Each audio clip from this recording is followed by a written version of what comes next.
شیخ چلی۔ پیارے بچوں، شیخ چلی ایک بے وقوف اور نکما لڑکا تھا۔ اس کا باپ فوت ہو چکا تھا اور وہ اپنی بوڑھی ماں کے ساتھ رہتا تھا۔ شیخ چلی کی ماں بہت غریب تھی اور لوگوں کے گھروں میں کام کر کے اپنا اور اپنے بیٹے کا پیٹ پالتی تھی۔ شیخ چلی سارا دن بے مقصد گھومتا پھرتا رہتا تھا یا پھر گھر میں بستر پر لیٹ کر خیالوں میں کھویا رہتا تھا۔ وہ ہر وقت سوچتا، میں پڑھوں گا، میں کام کروں گا، اس طرح میں بہت سی دولت کماؤں گا۔ میری ماں کو لوگوں کے گھروں میں کام کرنے کی ضرورت بھی نہیں رہے گی، لیکن کرتا کچھ بھی نہیں تھا۔ ماں اسے بہت سمجھاتی تھی، مگر وہ ہمیشہ اپنی ماں کی بات ایک کان سے سن کر دوسرے کان سے نکال دیتا تھا۔ وقت یوں ہی گزرتا رہا۔ اب اس کی ماں کی طبیعت اکثر خراب رہنے لگی تھی۔ وہ پہلے کی طرح محنت نہیں کر سکتی تھی۔ ایک دن ماں نے اس سے کہا، بیٹا اب میں بوڑھی ہو چکی ہوں اور مجھ میں کام کرنے کی طاقت بھی نہیں رہی، اس لیے میں چاہتی ہوں کہ تم محنت مزدوری کر کے پیسے کمانے کی کوشش کرو کہ میں تمہاری شادی کر سکوں۔ شادی کا نام سن کر شیخ چلی شرماتے ہوئے بولا، ماں جی آپ بالکل بے فکر ہو جائیں، اللہ ہمیں ضرور دولت دے گا۔ ماں نے جواب دیا، بیٹے اللہ انہی کو دیتا ہے جو محنت کرتے ہیں، اس لیے تم بھی محنت کرنے کا حوصلہ پیدا کرو۔ محنت کا نام سن کر شیخ چلی نے برا سا منا لیا اور کہنے لگا، میں محنت سے جی نہیں چراتا، مگر آپ ہی بتاؤ کہ میں کیا کام کروں۔ ماں نے اس کا حوصلہ بڑھاتے ہوئے کہا، بیٹا تم باہر جا کر لوگوں سے ملو، کوشش کرو گے تو تمہیں کام بھی ضرور مل جائے گا۔ ماں کے سمجھانے پر شیخ چلی نے کما کر لانے کا وعدہ کر لیا اور گھر سے باہر نکل گیا۔ جب وہ بازار میں پہنچا تو ایک شخص نے اسے آواز دے کر پوچھا، مجھے ایک مزدور کی ضرورت ہے، کیا تم مزدوری کرو گے؟ شیخ چلی خوش ہو کر بولا، جی ہاں صاحب میں کروں گا، کام کیا ہے؟ آدمی نے کہا، یہ دودھ کا برتن میرے گھر پہنچانا ہے، اس کام کو کرنے کے لیے میں تمہیں پورے 10 روپے دوں گا۔ 10 روپے؟ شیخ چلی خوش ہو کر بولا، مجھے منظور ہے، چلو یہ برتن میرے سر پر رکھ دو، اور وہ دودھ کا برتن سر پر اٹھا کر اس آدمی کے پیچھے پیچھے چل پڑا۔ وہ دل میں بہت خوش تھا اور سوچ رہا تھا کہ اس آدمی سے میں 10 روپے اجرت وصول کروں گا اور پھر ان 10 روپوں میں سے 5 روپے ماں جی کو دے دوں گا اور باقی 5 روپے کے 2 انڈے خرید لوں گا۔ انڈوں پر مرغی بٹھاؤں گا تو کچھ دنوں بعد ان میں سے چوزے نکل آئیں گے، چوزے بڑے ہو کر مرغیاں بن جائیں گی تو سب انڈے دیں گی، اور میرے پاس بہت سے انڈے جمع ہو جائیں گے تو ان پر بھی مرغیاں بٹھاؤں گا، ان انڈوں میں سے بھی بچے نکلیں گے، یوں میرے پاس بہت سی مرغیاں ہو جائیں گی۔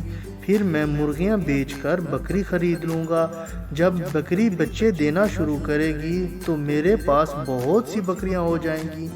اس کے بعد میں ان بکریوں کو فروخت کر کے ایک گائے خرید لوں گا، گائے دودھ اور بچے دے گی تو میرے پاس بہت سے مویشی ہو جائیں گے۔ اب میں گائے بیلوں کی تجارت کروں گا اور خوب دولت کماؤں گا۔ میں ایک شاندار حویلی بنواؤں گا اور اس میں بڑے شان سے رہوں گا۔ اس کے بعد کسی خوبصورت لڑکی سے شادی کر لوں گا۔ پھر ہمارے ہاں ایک بیٹا پیدا ہوگا، وہ بڑا ہو کر مجھ سے کہے گا، ابا جان مجھے پیسے دیں۔ مجھے اس کی بات سن کر بہت غصہ آئے گا اور میں اسے ڈانٹتے ہوئے کہوں گا، فضول خرچی اچھی عادت نہیں ہے، اس لیے تمہیں ایک پیسہ بھی نہیں ملے گا۔ یہ باتیں سوچتے سوچتے شیخ چلی اتنا مست ہو گیا کہ اس نے گردن کو جھٹکا دیا تو دودھ کا برتن زمین پر گر پڑا، جس کے نتیجے میں سارا دودھ بہہ گیا۔ اس آدمی نے جب اپنا نقصان ہوتے ہوئے دیکھا تو چلا کر بولا، اے احمق آدمی، یہ کیا کیا تم نے؟ میرا اتنا نقصان کر دیا۔ اس کی بات سن کر بجائے اپنی غلطی تسلیم کرنے کے، شیخ چلی نے برا سا منہ بنا کر جواب دیا، آپ کو اپنا تھوڑا سا نقصان ہو جانے پر اتنا دکھ ہے، جبکہ میرا تو سارا کا سارا گھر ہی برباد ہو گیا۔ پیارے بچوں، اس کہانی سے ہمیں یہ سبق حاصل ہوتا ہے کہ محنت سے کبھی جی نہیں چرانا چاہیے، کیونکہ محنت میں ہی عظمت ہے اور محنت کر کے انسان اپنے سارے خواب پورے کر سکتا ہے۔ اور اگر انسان سے غلطی ہو جائے تو اسے تسلیم کر لینا چاہیے، اس سے ناراضگی نہیں رہتی۔ عربی اور اونٹ۔ پیارے بچوں، پرانے وقتوں کی بات ہے کہ ایک عربی نے ایک اونٹ پال رکھا تھا۔ عربی کے پاس بے تحاشا دولت تھی اور اس کے پاس کسی چیز کی کمی نہ تھی۔ عربی کو سیاحت کا بہت شوق تھا۔ وہ اکثر اپنے اونٹ پر سوار ہو کر لمبے سفر پر نکل جاتا اور راستے میں جہاں پڑاؤ کرنا چاہتا وہاں خیمہ لگا لیتا۔ ایک دفعہ دوران سفر عربی کا گزر ریگستان سے ہوا۔ شام ڈھلتے ہی عربی نے ایک مناسب جگہ دیکھ کر خیمہ گاڑ دیا۔ ریگستان میں رات بہت ٹھنڈی تھی۔ عربی نے اونٹ کو خیمے کے باہر باندھ دیا اور خود خیمے کے اندر جا کر لیٹ گیا۔ عربی کو لیٹے ہوئے کچھ ہی دیر گزری تھی کہ اچانک اونٹ نے اپنا منہ خیمے میں ڈال کر پوچھا، مالک باہر بہت سردی ہے، کیا میں اپنا منہ خیمے کے اندر رکھ سکتا ہوں؟ عربی بہت رحم دل تھا، اس نے اونٹ کو اجازت دے دی۔ اونٹ مزے سے اپنا منہ خیمے میں گھسا کر بیٹھ گیا۔ اونٹ نے محسوس کیا کہ خیمہ نہ صرف گرم ہے بلکہ انتہائی آرام دہ ہے۔ کچھ دیر بعد اونٹ نے پھر پوچھا، مالک میں سردی سے کانپ رہا ہوں، اگر آپ کی اجازت ہو تو اپنی گردن بھی خیمے کے اندر رکھ لوں؟ عربی کو اونٹ پر ترس آ گیا، اس نے اجازت دے دی اور کروٹ بدل کر لیٹ گیا۔ اونٹ نے اپنی پوری گردن خیمے کے اندر کر لی۔ عربی کو اونگ آئی ہی تھی کہ اونٹ پھر سے بولا، جناب میری آپ سے گزارش ہے کہ میری ٹانگیں بھی سردی سے کانپ رہی ہیں، کیا میں صرف اپنی اگلی ٹانگیں خیمے کے اندر کر لوں؟ عربی نے اس پر بھی کوئی اعتراض نہ کیا اور اونٹ کو اجازت دے دی۔ اونٹ نے فوراً اپنی اگلی ٹانگیں خیمے کے اندر کر لی۔ اونٹ کو خیمہ بہت پسند آیا۔ اس نے سوچا کہ اگر وہ خیمے میں ہی رات بسر کر لے تو کتنی میٹھی نیند آئے گی۔ ٹھنڈی ہوا ابھی بھی اس کے پچھلے دھڑ سے ٹکرا رہی تھی، جس سے اونٹ کو بے چینی ہو رہی تھی۔ اونٹ نے عربی سے اس بار پوچھے بغیر ہی اپنی پچھلی ٹانگیں اور دم خیمے کے اندر گھسا لی۔ اب اونٹ سارا کا سارا خیمے کے اندر آ چکا تھا۔ خیمہ چونکہ چھوٹا تھا اس لیے اس میں زیادہ جگہ نہیں تھی۔ اونٹ بمشکل خیمے میں سمایا تو خیمے میں جگہ تنگ ہو گئی۔ عربی بیچارہ کھڑا ہو کر چلایا، یہ تم کیا کر رہے ہو؟ اندر جگہ کم پڑ گئی ہے، میں لیٹ بھی نہیں سکتا، تم فوراً خیمے سے باہر نکلو۔ لیکن اونٹ خیمے سے باہر نکلنے کو تیار ہی نہیں تھا۔ اونٹ خیمے کی راحت سے باہر نکل کر باہر سردی میں ہرگز جانا نہیں چاہتا تھا۔ اونٹ نے کہا، مالک آج کی رات آپ مجھے یہاں سونے دیں، کل آپ صبح ہوتے ہی مجھے گرم کپڑے لے دینا، پھر میں آپ کو کبھی تنگ نہیں کروں گا۔ عربی چونکہ بہت ہی رحم دل انسان تھا، وہ مان گیا اور بمشکل اس کے ساتھ وہ رات گزاری۔ صبح ہوتے ہی عربی نے اسے گرم کپڑے لے دیے، اس طرح اونٹ بھی خوش ہو گیا۔ تو پیارے بچوں، اس کہانی سے ہمیں یہ سبق حاصل ہوتا ہے کہ جانوروں کے ساتھ بھی رحم دلی کا برتاؤ کرنا چاہیے، کیونکہ رحم دلی اللہ تعالیٰ کو بہت پسند ہے اور اللہ تعالیٰ اس سے بہت خوش ہوتا ہے۔ مطلبی دوست۔ پیارے بچوں، ایک دفعہ کا ذکر ہے کہ ایک گاؤں میں دو دوست رہتے تھے۔ وہ دونوں محنت مزدوری کر کے اپنا گزر بسر کرتے تھے۔ ایک دن انہیں کام کے لیے دوسرے گاؤں جانا پڑا، چنانچہ دونوں دوست اکٹھے سفر پر پیدل روانہ ہو گئے۔ انہوں نے کافی لمبا سفر طے کر لیا۔